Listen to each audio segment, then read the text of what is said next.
Hello दोस्तों, आज मैं आपको बताने जा रहा हूं कि सफलता आप कैसे पा सकते हैं। सफल होने के लिए क्या कर सकते हैं और क्या क्या ऐसी चीज़ें हैं जो आपको एक सफल व्यक्ति बनाती हैं। यदि आप कोई एग्जामिनेशन की तैयारी कर रहे हैं तो उसको क्रैक कैसे करें, उसको क्लियर कैसे करें, उसमें अच्छी पोजीशन कैसे। तो आप देख रहे हैं कि आजकल स्कूलों में बच्चों को पढ़ाने की होड़ लगी हुई है।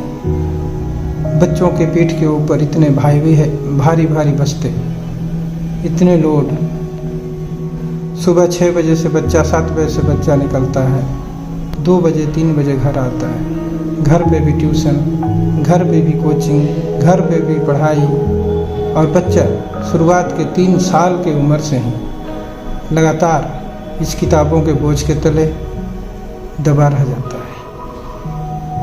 Homework, tuition work, class work, इस सारे तरह के वर्क को बच्चा कैसे झेलता है, ये हमें समझने की आवश्यकता है।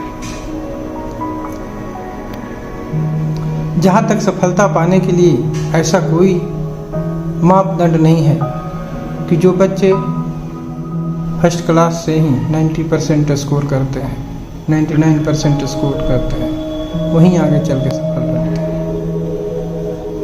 आप देखेंगे एवरेज बच्चे जिनका स्कूल में परफॉर्मेंस हमेशा एवरेज रहा है, नहीं वो बहुत बुरे रहे हैं, ना ही बहुत इंटेलिजेंट रहे, उनकी आप सफलता देखेंगे, उनकी आप राह देखेंगे तो बड़ी आसानी से उन्होंने राह पकड़ा है। तो ऐसा ये क्या करते हैं, ये बच्चों की क्या खासियत होती है, और ये इसको आप समझिए और अपने घर में इस्तेमाल करिए। जो बच्चों के सर के और पीठ के ऊपर इतने भारी भारी बस्ते अपना हाथ डाल देते हैं, आप क्या सोचते हैं कि ये कैसे इसको बर्दाश्त करते हैं।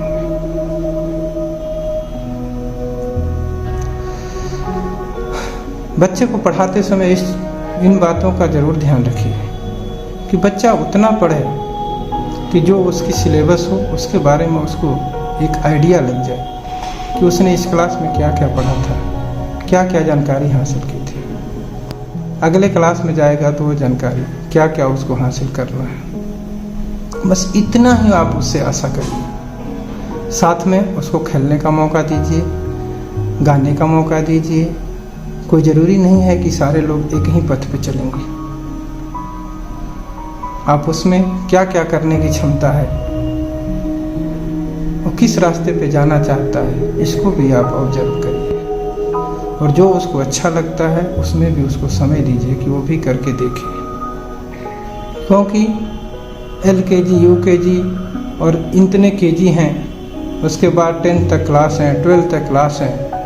इतने दिनों तक बच्चा इस लोड को लेके होमवर्क, क्लास वर्क, पूरा दुनिया डांट फटकार सारा लेकर के चलता है। और कंपटीशन उसको कब देना होता है? 10th पास होने के बाद देना होता है, 12th पास होने के बाद देना होता है। तो आपके मन में क्या ऐसा लगता है कि क्या बच्चे को 3 साल की उम्र से ही हार्ड वर्क करना चाहिए? क्या 3 साल की उम्र से ही उसको किताबों के बोझ तले दब जाना चाहिए? नहीं। यदि आप ऐसा सोचते हैं तो उसके जो मानसिक विकास है उस पर आप कहीं न कहीं असर डालते हैं।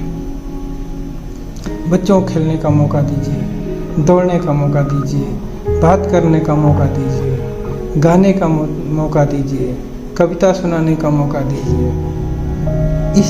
ये सारी आप मौकाएं देंगे, आप देखेंगे, आप ऑब्जर्व करेंगे कि बच्चा क्या करना चाहता है, और जो करना चाहता है उसमें आप अधिक प्रयास करिए। और कोई भी कंपटीशन निकालने के लिए 1-2 साल बहुत सफिशिएंट होता है।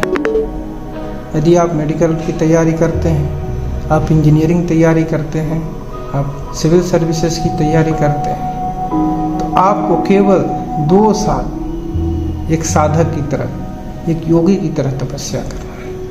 न कि आप तीसरे class, first class, UKG, LKG से ही साधक बन गए हैं, पता चला 12 क्लास तक जाते जाते आपकी साधना ही भंग हो गई। तो साधक भी बनने का समय होता है, योगी भी बनने का समय होता है, तपस्या भी करने का समय होता है।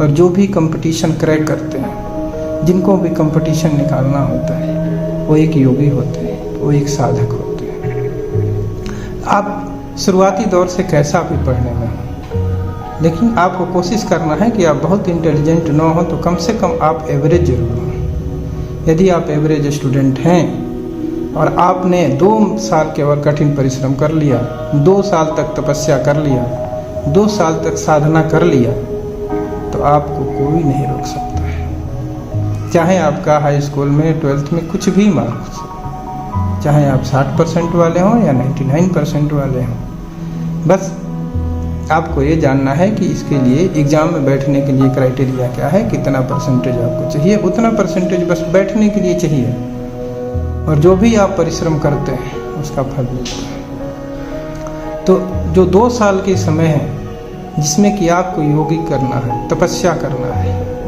ये आप जब भी कंपटीशन में बैठते हैं, चाहे आप डॉक्टर बने, इंजीनियर बने या कुछ भी बने, IAS बने, PCS बने, कोई भी एग्ज़ाम में जाते हैं, आपको 2 साल तक अपने आप को जितने डिस्ट्रैक्शन हैं उनसे कट ऑफ करना है, उनसे आप अपने आप को कट करके रखना है। जैसे कि आपकी फ्रेंड सर्किल होगी, जैसे कि आपके बहुत सारे उस समय फिल्में आएंगी, बहुत सारे आपके फ्रेंड होंगे जो एंजॉय कर रहे होंगे, घूम रहे होंगे, बहुत सारे दोस्त ऐसे होंगे, बहुत सारे रिलेशन वाले होंगे जिनके घर में शादी होगी। इस सारे चीज़ों से आपको केवल 2 ईयर्स के अपने आप को कट करना है, अपने आप को अलग रखना है और अपने दिमाग को केवल पढ़ाई में लगाना है, केवल तैयारी में लगाना है। तो यदि आपका पहले से एवरेज आप स्टूडेंट रहे हैं और 2 साल तक साधना करते हैं, पढ़ाई के बीच बीच में यदि आप चाहें तो अपने पढ़ाई से ही ओरिएंटेड चीज़ें, उसी से रिलेटेड चीज़ें आप अपने टीवी पे देख सकते हैं, अपने मोबाइल पे देख सकते हैं, इसका यूज कर सकते हैं। आप फेसबुक, व्हाट्सएप, दुनिया को केवल 2 साल के लिए छोड़ देंगे तो आप 100% गारंटी के साथ सफल बन सकते हैं। चाहे आपका कंपटीशन कुछ भी हो, सब कंपटीशन बराबर होते हैं और आपको पहचानना होता है कि कौन सा कंपटीशन हम क्रैक कर सकते हैं, उसी के अनुसार आप तैयारी कर सकते हैं। जैसे कि आपको इंजीनियर बनना है तो आपको अच्छे से मैथ आना चाहिए, साइंस आना चाहिए। ये नहीं है कि मैथ में आपको 100%, 99% मार्क्स पहले से आना चाहिए। आज यदि आप पढ़ रहे हैं तो आपको जो भी सवाल है आपको समझ में आना चाहिए। यदि आपको समझ में नहीं आता है तो टाइम वहाँ पर वेस्ट नहीं करना है। आप अगर डॉक्टर बनना चाहते हैं तो आपको फिजिक्स आना चाहिए। फिजिक्स अगर नहीं समझ में आती है और आप उसमें 4 साल 5 साल टाइम लगाते हैं तो फायदा नहीं। तब आप सिविल सर्विसेज को चुनिए। सिविल सर्विसेज में जाने के लिए आपको किसी भी चीज़ को डिस्क्राइब करने, किसी भी चीज़ की समझ करके उसको आंसर देने, तर्क करने की क्षमता यदि आप में है तो आप सिविल सर्विसेज में जा सकते हैं। तो ये सारी चीज़ें हैं जो आपको सफल बनाती हैं और सफल बनाने में आप बहुत परिश्रम करके, यदि आप क्लास 1 से परिश्रम करते करते 12 साल आए हैं और आपने लास्ट के 2 ईयर यदि अच्छे से परिश्रम नहीं किया, इन सब डिस्ट्रैक्शन से अपने आप को दूर नहीं किया, तो आपको सफल होना मुश्किल हो जाता है। मैंने अपने तैयारी के दौरान बहुत सारे फ्रेंड्स ऐसे थे जो मेरे सर्कल में आते थे, जिन्होंने ये टॉप किया, वो टॉप किया। हम लोग एवरेज स्टूडेंट हुआ करते थे जो कि मुश्किल से किसी तरह 60%, 50% पा जाते थे। हममें उनमें बहुत अंतर हुआ करता था। लेकिन जब हम 2 साल तक साधना किए, योग किए, वो हमारे पीछे कहीं नजर नहीं आए। जो कि 99% मार्क्स वाले हुआ करते थे, जो बड़ी बड़ी बातें किया करते थे, वो हम लोगों के नज़दीक तक नहीं दिखे। तो ये होती है आपकी योग साधना।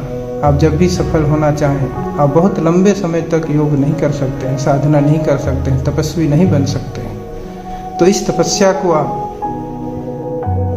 जब भी आप कंपटीशन में बैठते हैं, जो आपका फाइनल कंपटीशन होता है, जहाँ से आपकी एक सीढ़ी ऊंचाइयों पर पहुंचाने वाली होती है, वहाँ पे इस एनर्जी को बचा कर रखिए और कठिन परिश्रम करिए। आप सब पेरेंट्स से अनुरोध है कि आप लोग जो बच्चे को जन्म से ही जन्म से 3 साल की उम्र से ही पढ़ाना लिखाना, होमवर्क, ट्यूशन वर्क, दुनिया वर्क, ये सारे वर्क को देते हैं, उसका बहुत ज़्यादा बेनिफिट नहीं होता है। यदि आपको अपने बच्चे को एवरेज बनाना है, उसके साथ बैठ के चाय पीना है, उसके साथ बैठ के खाना खाना है, उस समय आप कुछ तार्किक बात करिए, कुछ मुद्दे पे बात करिए और उसके अंदर एक जिज्ञासा भरिए, उसको एक मोटिवेट करिए। आपके एरिया में जो भी आपके IAS ऑफिसर हैं, PCS ऑफिसर, बड़े बड़े डॉक्टर हैं, बड़े बड़े इंजीनियर हैं, बड़े बड़े वकील हैं, इनके बारे में बताइए, इनकी पॉजिटिव चीज़ें बताइए। बच्चा अपने आप मोटिवेट होगा और बड़ा कंपटीशन निकालने में सफल होगा।